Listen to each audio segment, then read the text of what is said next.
श्राद्ध की दक्षिणा। पंडित और जाट। एक पंडित जी को बहुत दिनों तक काम नहीं मिला तो वे एक जाट से बोले, जाट देवता, आज तुम्हारे पिता मुझे सपने में दिखाई दिए। उत्सुक हो जाट ने पूछा, क्या कह रहे थे? पंडित जी बोले, कहते क्या, तुम्हारा हालचाल पूछ रहे थे। कह रहे थे कि बच्चों ने मुझे बुला दिया है, जिसके कारण मैं बहुत दुखी हूँ। जाट को याद आया, बोला, पंडित जी ठीक कह रहे हो। मरने के बाद मैंने पिता का श्राद्ध भी नहीं किया, शायद इसलिए दुखी है। तो कर डालो पिता का श्राद्ध, इसमें विलंब की क्या बात है? पंडित जी ने अपना दाव लगाया। अगले ही दिन जाट ने पंडित जी को घर पर बुला लिया।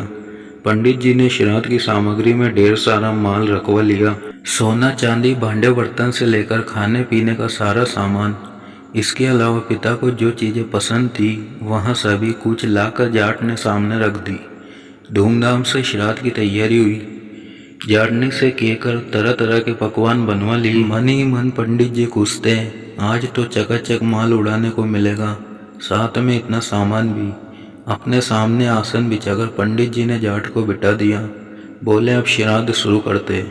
इतनी देर तुम्हें इस बात का ख्याल रखना होगा कि जो मैं कहूँगा वही तुम्हें कहना है, और जैसा मैं करूँ वही करना होगा। जाट ने बात मान ली। दोनों आमने सामने जमकर बैठ गए। श्राद्ध शुरू हुआ। पानी की तरफ इशारा करते हुए पंडित जी जाट से बोले, आचमनी में जल लेकर पहले आचमन कर डालो।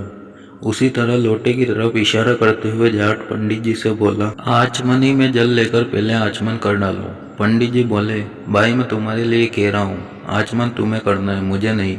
जाट ने भी वही दोहराया। पंडित जी परेशान हो गए, कड़क कर बोले, अरे मूर्ख, मैं तेरे लिए कह रहा हूँ, श्राद्ध तेरे बाप का हो रहा है, मेरे बाप का नहीं। अपनी कड़क आवाज़ के साथ जाट ने भी पंडित जी को डपट दिया। अब तो पंडित जी से ना रहा गया। गुस्सा दिखाते बोले, तू नहीं मानेगा। पंडित जी ने आओ देखा ना ताऊ, एक तगड़ा हाथ जाट के कनपट्टी पर जड़ दिया। बोले, पहले तेरी खोपड़ी दुरुस्त कर लूँ, बाद में श्राद्ध होता रहेगा। झापड़ इतनी जोर से पड़ी कि 1 मिनट के बाद ही जाट को होश आया। होश आने के बाद उसने भी अपनी बाहें चढ़ा ली और बदले में पूरी ताकत के साथ पंडित जी के गाल पर तगड़ा हाथ दिया। पंडित जी को तारे नजर आने लगे। उन्हें 2 मिनट के बाद होश आया। अब क्या था, पंडित जी और जाट दोनों पूरे क्रोध में भर आए। लात घूसों से श्राद्ध होने लगा। पंडित जी जितनी लात लगाते उतनी लातें जाट की भी खा जाते। जाट के शरीर पर जिस जगह पंडित जी का घूसा पड़ता उसी जगह पलट कर जाट भी उनके घूसे धर देता।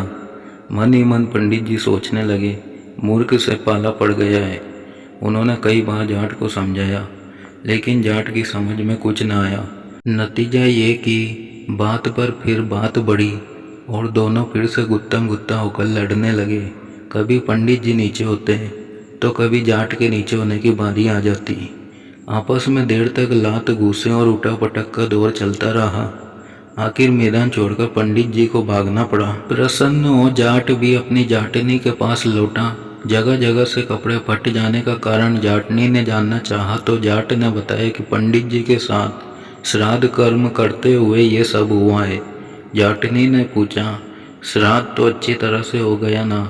जाट ने उत्तर दिया, बहुत अच्छा हुआ, अच्छा ना होता तो मेरी यह हालत होती। पंडित जी ने कोई कसर न रखी और मैंने भी पूरे जोर शोर से काम लिया। चलो अच्छा हुआ, लेकिन पंडित जी को कुछ दक्षिणा वगैरह दी या नहीं? जाटनी ने पूछा। दक्षिणा तो कुछ नहीं दिया, हम लोग श्राद्ध में ही इतने मस्त हो गए कि पंडित जी की दक्षिणा और भोजन का ख्याल ही न रहा। बेचारे पंडित जी बिना दक्षिणा के लौट गए। अब तुम ही थोड़ा कष्ट करो, एक बड़े थाल में भोजन और साथ में दक्षिणा पंडित जी के घर पहुंचाओ, वरना श्राद्ध का कोई फल नहीं मिलेगा। सुनकर जाटनी खुश हुई। नहा धोकर उसने धुले कपड़े पहन लिए, एक बड़े थाल में भोजन रखा और पंडित जी के घर की ओर चल पड़ी। उधर पंडिताइन प्रतीक्षा में बैठी थी कि पंडित जी श्राद्ध करने गए, लौटते हुए अपने साथ कई चीजें और बढ़िया पकवान भी लाएंगे। किंतु पिटी पिटाई हालत में जब उसने पंडित जी को लौटा हुआ पाया तो बहुत दुख हुआ। सारी कहानी सुनकर वह क्रोध से लाल पीली हो उठी। पंडित जी का क्रोध अभी उतरा न था। दोनों पति पत्नी क्रोध से उबल रहे थे।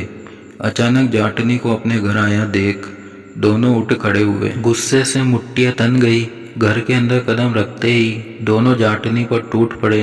सारा क्रोध उस पर झाड़ दिया। जाटनी बेचारी चुपचाप उनकी मार सहती रही। वह सोच रही थी कि शायद इसी तरह दक्षिणा ली जाती है। काफी पीट जाने के बाद वह पंडित जी के घर से निकलकर भाग खड़ी हुई।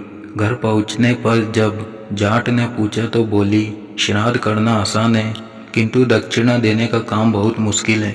तुम अगर दक्षिणा देने जाते तो मालूम होता कि कैसे दक्षिणा दी जाती है। दोस्तों, कहानी कैसी लगी नीचे कमेंट करके हमें ज़रूर बताइएगा। अगर आपको यह कहानी पसंद आई हो तो अपने दोस्तों के साथ ज़रूर शेयर करें और ऐसी ही प्यारी कहानियाँ सुनने के लिए हमारे YouTube चैनल को सब्सक्राइब करें।